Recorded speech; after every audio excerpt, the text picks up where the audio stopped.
ಕೇಳ್ತಾ ಇದ್ದಾಗ ಕೂಡ ನನಗೆ ಅಂತ ಕೇಳಿಲ್ಲಂತೆ, ನನ್ನಲ್ಲಿ ಇದ್ದಂಥ ಲಿಂಗಕ್ಕೆ ಅರ್ಪಣೆ ಮಾಡುವಂತ ಕೇಳಿ ಆ ವೃಕ್ಷವಲ್ಲಿಗಳಲ್ಲಿ ಹಣ್ಣುಗಳನ್ನ ಕೇಳ್ತಾ ಇದ್ರು. ಯಾವಾಗ ಉಡುಗೊರೆಯಿಂದ ಕಲ್ಯಾಣಕ್ಕೆ ಹೋಗ್ಬೇಕಾದ್ರೆ ಅವರಿಗೆ ಅನೇಕ ತೊಂದರೆಗಳಿಗೆ ಆಗ್ಬೇಕಾಗಿದೆ.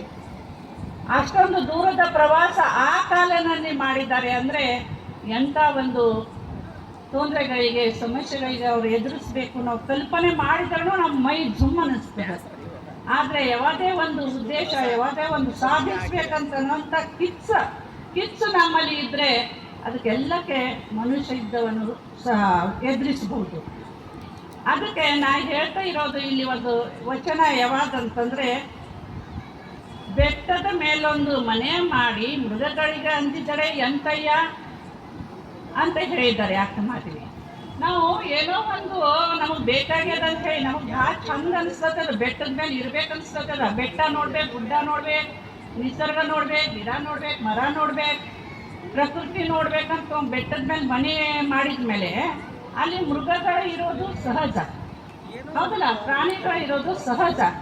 ಅದಕ್ಕೆ ಅಲ್ಲಿ ಮನೆ ಕಟ್ಟಿದ ಮೇಲೆ ನಾವು ಅನ್ಸ್ಕೊತ ಕುಂತ್ರೆ ಏನು ಪ್ರಯೋಜನ? ನಮಗೆ ಬೇಕಾಗಿತ್ತಂತೆ ನಾವು ಕಟ್ಟಿದೀವಲ್ಲ, ಅಂತ ಮೇಲೆ ಯಾಕೆ ಅನ್ಸೋದು ಅಂತ ಹೇಳ್ತಾರೆ ಅಕ್ಕ. ಆಮೇಲೆ ಸಮುದ್ರದ ತಡೆಯಲೊಂದು ಮನೆ ಮಾಡಿ ನೆರೆ ತೊರೆಗಳಿಗೆ ಅಂತಿದ್ದಾರೆ ಅಂತಯ್ಯ. ಸಮುದ್ರದ ಮೇಲೆ ಮನೆ ಮಾಡಿ ಎಲ್ಲ ಸಮುದ್ರ ಬರ್ತದೇನೋ, ಸುನಾಮಿ ಬರ್ತದೇನೋ, ಮತ್ತು ಅದಕ್ಕೆ ಅದ್ರದ್ದು ಇದು ಎಲ್ಲ ಏನೇ ಪ್ರಾಬ್ಲಮ್ ಇದ್ದರೆ ಅಂಜೋದ್ರಲ್ಲಿ ಏನೋ ಅರ್ಥ ಇರಲ್ಲ. ಅದೇ ರೀತಿಯಾಗಿ ಸಂತೆ ಒಳ ಒಂದು ಮನೆ ಕಟ್ಟಿ ಮನೆ ಮಾಡಿ ಶಬ್ದಕ್ಕೆ ಅಂತಿದರೆ ಎಂತಯ್ಯ ಅಂತ ಕೇಳ್ತಾರೆ.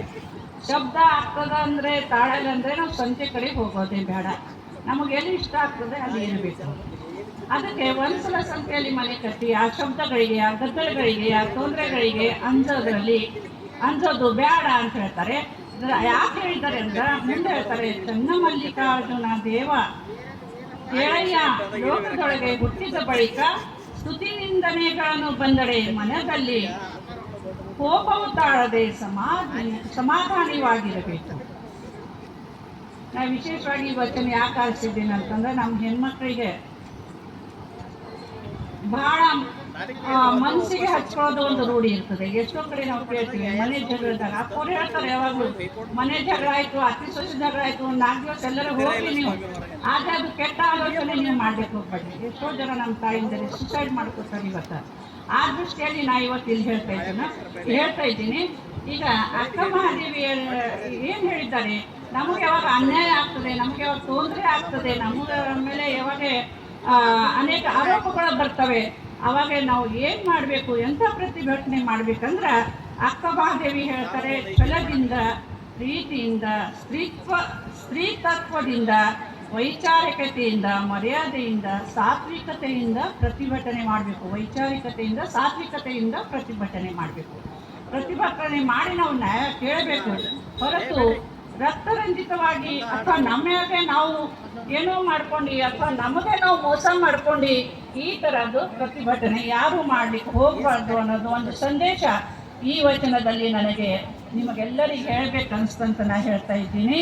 ಈ ರೀತಿಯಾಗಿ ಇಂಥ ಒಂದು ಸುಂದರವಾದ ವಚನವನ್ನು ಅಕ್ಕ ಹೇಳಿದ್ದಾರೆ. ಅಕ್ಕದ ಜೀವನವನ್ನು ನಮಗೆಲ್ಲರಿಗೂ ಒಂದು ಪ್ರೇರಣೆ, ನಮ್ಮ ಹೆಣ್ಣು ಮೂಲಕ ಒಂದು ಪ್ರೇರಣೆಯಾಗಿ ಅವರು ಒಂದು ಅಧ್ಯಾತ್ಮದ ಒಂದು ಉತ್ತುಂಗ ನಿಲುವಕ್ಕೆ ಹೋಗಿ ಮುಟ್ಟಿದ್ರು.